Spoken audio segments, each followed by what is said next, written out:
Austrian composer and was born in Salzburg. He later moved to Vienna when he was older. He composed this quartet in 1785. Playing in a chamber group has been really fun and have helped us improve in so many ways this semester. We each have our strengths and weaknesses, and we have learned to work through them together and be patient with each other. Listening to each other's intonation, articulation, and dynamics were some things that we focused on this semester. As we are more comfortable in the chamber music setting, we are hoping to add more character and broaden our sound spectrum this coming semester. We hope you enjoy our performance.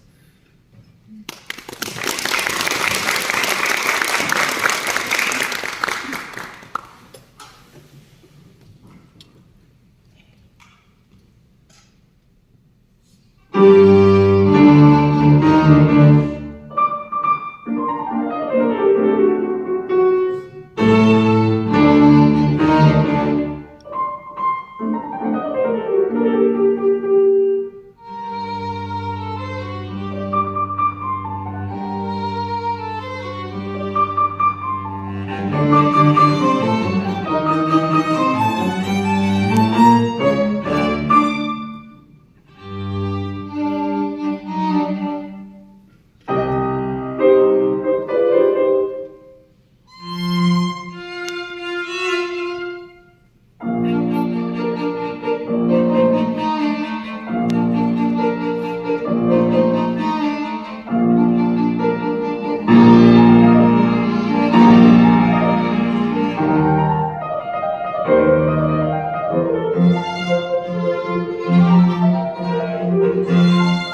you.